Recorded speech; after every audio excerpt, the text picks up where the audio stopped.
잘 아시다시피 모든 시작에는 끝이 있다는 말이 있죠. 그리고 우리 우주도 예외는 아닙니다. 여러분 안녕하세요. 이 채널에서는 지금까지 여러 차례 우주의 종말에 대한 다양한 시나리오를 다뤄왔는데요. 그럼에도 여전히 답을 못 찾은 궁금증들이 남아 있습니다. 예를 들면 우주에서 마지막까지 남는 건 과연 무엇일까요? 외로운 광자 하나일까요? 아니면 거대한 블랙홀일까요? 혹은 그 외에 전혀 다른 무언가일지도 모르겠네요. 여기는 토픽 채널입니다. 괜찮으시다면 지금부터 저희와 함께 그 모든 가능성들을 하나씩 살펴보시죠. 그럼 시작하겠습니다.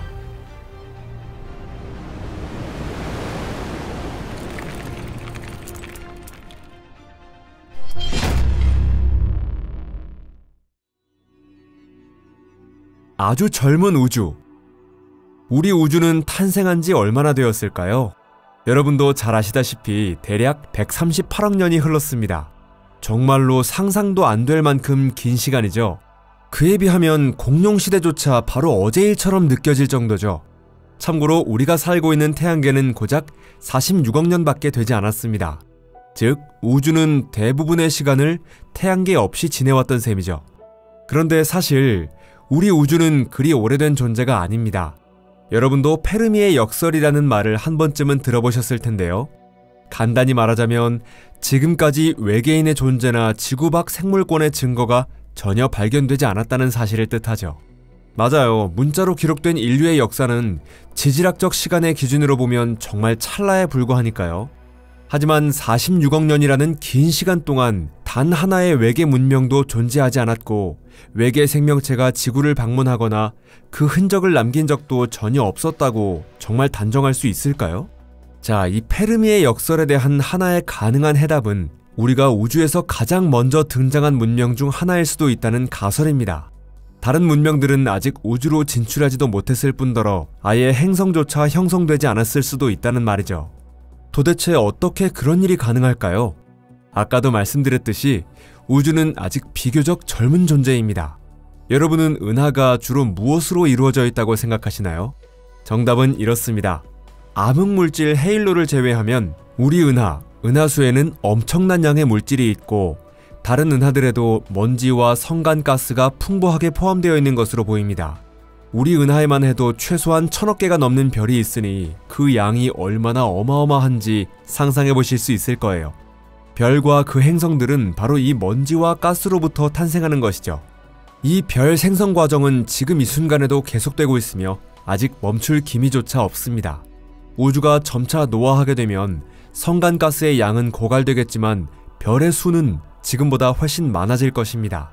그리고 그 대부분은 비교적 어둡고 조용한 적색 외성, 주황색 외성, 그리고 황색 외성일 것으로 보입니다. 이 별들은 수명이 매우 길기 때문에 그 주변 행성에서는 수십억 년에 걸쳐 천천히 생물권이 발전할 수 있을 거예요. 우주의 말기는 지금보다 훨씬 어두컴컴해질 것입니다. 밝은 푸른색이나 흰색 별들이 지금보다 훨씬 줄어들 테니까요. 하지만 그 대신 생명 탄생의 기회는 지금보다 훨씬 더 많아질 겁니다. 수많은 외계 문명들이 영화 스타워즈의 은하공화국이나 이언 뱅크스의 소설에 나오는 컬처처럼 고도로 발달한 문명을 만들어내고 있을지도 모릅니다. 순전히 이론적으로 보면 이런 초문명은 어떤 우주의 종말 시나리오에서도 살아남을 만큼 진화할 가능성도 있습니다. 이 부분에 대해서는 나중에 다시 자세히 다루겠습니다. 즉, 우주에서 마지막까지 존재하게 될 무언가는 지적 생명체가 만들어낸 무언가일 수도 있다는 얘기죠. 물론 그 지적 생명체가 반드시 인간일 필요는 없습니다. 그리고 이 점이 바로 영상의 서두에서 던졌던 질문에 대한 첫 번째 답이 됩니다. 첫 번째 답이긴 하지만 결코 유일한 답은 아닙니다. 이 세상의 끝에 관한 시나리오. 우주의 종말론에 관한 이론 중 현대과학에서 가장 자주 논의되는 시나리오는 3가지인데요. 이 내용은 이전에 자세히 소개해드린 적이 있으니 이번에는 간략하게만 짚고 넘어갈게요. 먼저 대부분의 과학자들이 지지하는 이론은 열적 죽음이라고 불리는 시나리오인데요. 우주는 열역학 법칙의 지배를 받고 있습니다. 그 중에서도 제2법칙에 따르면 닫힌 개 안에서는 무질서의 척도인 엔트로피가 항상 증가하게 되어 있습니다. 이 원리는 컵 속의 커피라는 고전적인 예시로 설명할 수 있는데요. 뜨거운 음료가 담긴 컵에 아이스크림 한 조각을 넣는다고 상상해보세요. 시간이 지나면 아이스크림은 녹아들며 완전히 섞이고 커피의 온도는 낮아져 음료 전체가 균일한 상태가 되죠. 우주도 마찬가지로 전체적으로는 닫힌 개이기 때문에 결국 이와 비슷한 혼합 상태에 도달하게 됩니다. 지금은 우주 속 물질이 불균일하게 퍼져 있지만 앞으로는 이 상황이 서서히 바뀌게 되겠죠. 별은 연료를 다 써서 사라지고 은하들은 흩어지며 블랙홀조차도 호킹 복사에 의해 증발하게 될 것입니다. 결국 우주는 소립자들만 가득한 균일하고 단조로운 습으로 가득 차게 되죠. 두 번째 시나리오는 빅 립 가설입니다. 이 이론은 암흑 에너지가 공간의 팽창을 멈추지 않고 계속 가속시키는 경우에 발생하는데요.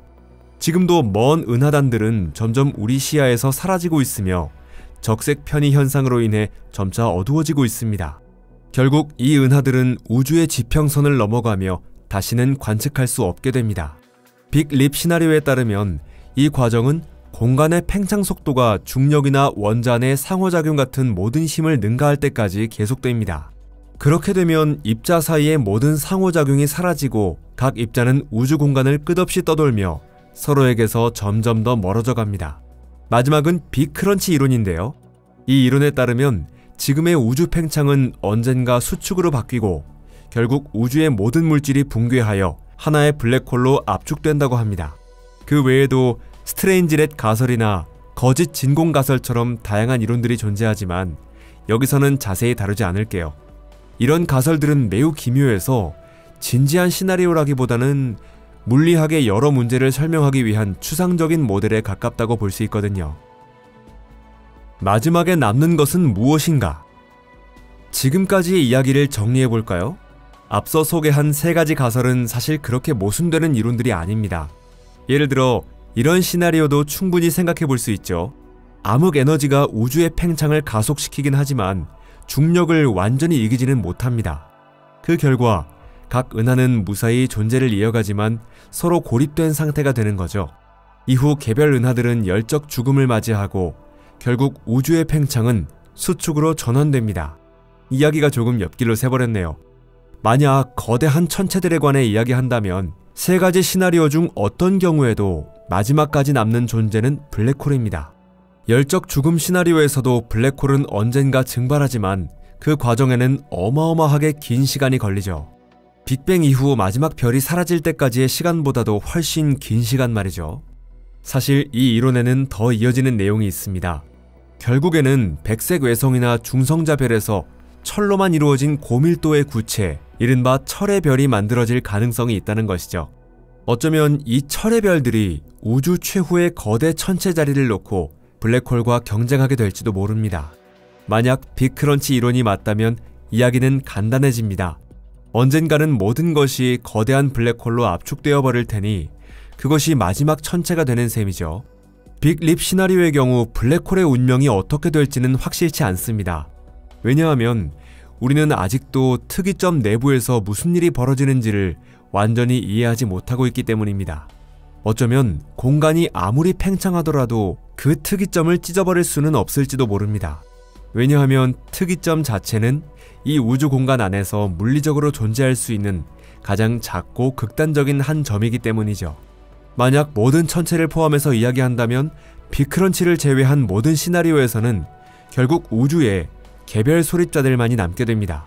지금으로서는 그 입자들이 정확히 어떤 것일지 단언할 수 없습니다. 왜냐하면 예를 들어 양성자가 붕괴하는지조차 아직 확실히 밝혀지지 않았기 때문이죠. 하지만 어떤 경우에도 영원히 존재할 수 있는 입자들이 분명 어딘가에 있을 것입니다. 우리가 아직 그걸 발견하지 못했을 뿐일지도 모르죠.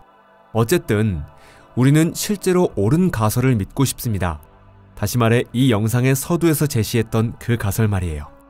지성은 우주의 냉혹한 법칙조차 뛰어넘어 별들이 모두 사라진 이후에도 존재를 이어갈 수 있을 것입니다.